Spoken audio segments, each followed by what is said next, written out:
RFK Jr. tears into Kamala Harris and the fake undemocratic coup by which she was installed in. Now, at the same time, it's probably fair to say that he has his own motives for saying this, but it doesn't make what RFK said here nonetheless brutal and true. So, folks, I'm Vince with Resist the Mainstream. If you enjoy our content, be sure to hit that like button, subscribe if you are new so we can keep bringing you videos like this. And with that said, check out what RFK had to say about the current state of the 2024 election as it pertains to the new Democrat candidate. Yeah, I think it's better for the party and the country if they actually have an open convention. But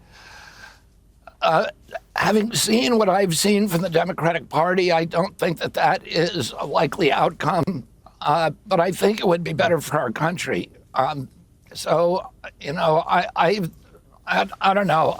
I think, you know, I saw what happened during the primaries, where the people who were running, like Dean Phillips and myself and Marianne Williamson, were just shut out. We were told those primaries are not being held anymore. We were told, you know, they passed a law, they passed a rule within the Democratic Party that after they saw me campaigning very, very effectively in New Hampshire, they passed a rule that any candidate who steps foot into the state of New Hampshire, that all of their votes will go for President Biden.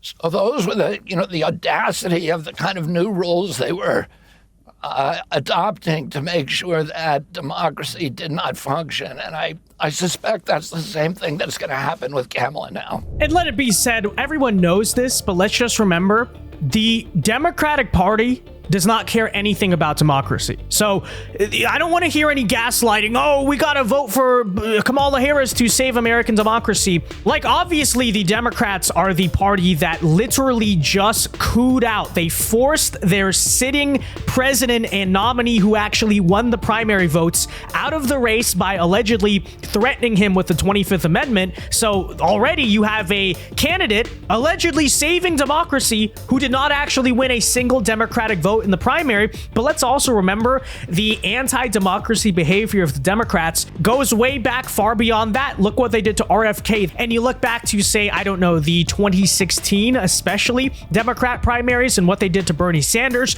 You look at the fact that the Democrats are the only party with super delegates, right? They have like 500 or so delegates that don't have to vote for what the people chose, and can basically, the reason they have super delegates is explicitly so that way they can switch out their candidate if the party elites do not agree with the vote of the people. That is literally how the Democrat Party functions, and yet we are told we have to vote for them to save our democracy. It's total nonsense. It's total nonsense. When you vote for the Democrat Party, you are voting to preserve their oligarchy, but don't pretend like there's anything democratic about them, their beliefs, or the way that they operate. I mean, what's interesting, and I think this is probably supportive of your view of what you just expressed, a lot of the front runners have already endorsed her publicly. So even if it went to an open convention, it wouldn't include the likes of Gavin Newsom, Gretchen Whitmer, and others, because they've already said they're backing Kamala Harris. So they've kind of talked themselves out of the race. Yeah, and I think Kamala has a lot of vulnerabilities that we're gonna hear more and more about over the next 104 days. Oh, Kamala, for one thing, Piers, Kamala was kind of the concealer in chief. She was talking every day, according to her own recounting, to President Biden, and she was the one who was coming out onto the podium and saying there was nothing wrong, that there was no problem. And so clearly she was either she was blind to the kind of thing that we all saw during the debate, or she was trying to protect her own career by putting the country's interests secondary. And I think that that's something that the Trump campaign is going to have billions of dollars to put that story on TV. Vice President Harris was also one of the public officials in California who created these policies that made California 49th in terms of education outcome, number one in terms of homelessness. California, 50% of the homeless people in our country live in California. That's not a good record to run on. And I think she has a lot of other vulnerabilities that, that we're going to hear more and more about, and that essentially are going to make her unelectable. So with that said, RFK, I agree for sure. By the way, these are the same talking points of the Trump campaign. You just pointed out the Trump campaign has a lot of money to point these things out. So if Kamala didn't do the good thing for the country, why don't you do the good thing for the country, huh? Drop out, endorse Trump. We'll put you as the head of the FDA or some type of cabinet position, okay? You're not going to win the election, obviously. So why don't you do, I don't know, just a thought, right? Has anything that's happened in the last 3 weeks, from the debate to the attempted assassination, and I'll come to that separately in a moment, to Biden quitting, has any of that changed how you view your role right now? Well, I would say that the election now is very dynamic. So, and, which offers all kinds of opportunities for me. But I really, I try not to predict the future because I just try not to spin stuff. So, we're doing what we've been doing from the outset, which is to fight for the American middle class, fight to end the chronic disease epidemic, fight to end the war machine, fight to end this corrupt merger of state and corporate power, talking about and fight to get the deficit under control. All of these issues that none of the other candidates are talking about. I would say that the Democratic Party no longer has any authentic relationship with the American middle class. The Democratic Party I knew as a boy that represented cops and firefighters and working people is gone. And then the Republican Party has all kinds of problems with their own. President Trump, who got a huge boost from the assassination attempt, and I commend him for his courage and his leadership during that very, very challenging time. He announced yesterday, according to the New York Post, that he is choosing between Jamie Dimon, who's the head of Morgan, and Larry Fink, who's the head of BlackRock, as his Treasury Secretary. And this is... By the way, he came out and said that was not true. Okay, so you can look at the Truth Social. He said, this comes from nowhere. I never said this. So just something to consider.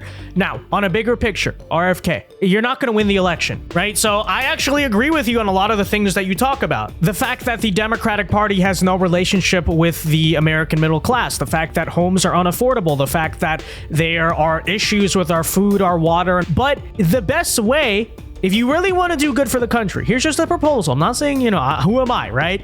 But if you really want to do good for the country, why not drop out, endorse Trump, get your little spot in the Trump White House, and you can influence policy. And by the way, I think you'd become very popular with a lot of people for doing that. But, you can go on TV and say things like this, but where is this presidential campaign ultimately going to go? It might play spoiler for someone. Nobody knows for sure whether it's going to be spoiler for the Republicans or the Democrats. But I mean, come on, what are we doing here?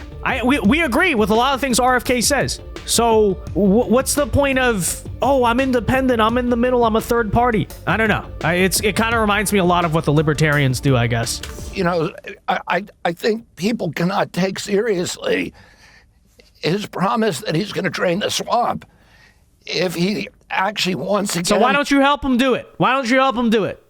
Brings these swamp creatures in to run our government. BlackRock is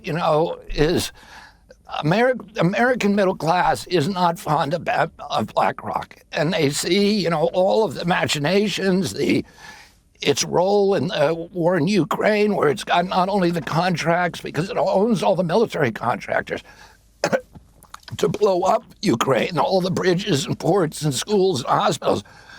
But it also has the contracts to rebuild Ukraine. And, it owns the credit card companies that are bankrupting Americans, that are charging 32%. It all of the economic problems that we have, which are the result of this systematic strip mining of wealth from the American middle class and sending it upward to this new oligarchy of billionaires. It's all been orchestrated by BlackRock, and to bring them in to run the Treasury is not, I think it sends a bad signal. I think it's going to be a vulnerability for President Trump. Again, here in closing, I totally agree with RFK Jr. on all of that stuff. BlackRock is a serious issue, and I'm glad to hear that Trump is denying that he ever planned to appoint those people to the Treasury Secretary. But with that in mind, what is RFK doing about it, right? Because here's the way I see it. Make a calculated decision. In his own words, he basically has no chance of ever influencing the Democrat Party to do this. He kind of admits that Trump has some populist tendencies, but he's concerned, hey, maybe the right people will not be staffing the White House. Why don't you staff the White House then? You know, you could work your way into this, but if you stay in the race or whatever. That said, folks, let me know your thoughts, and until next time, I've been Vince with Resist the Mainstream. Peace.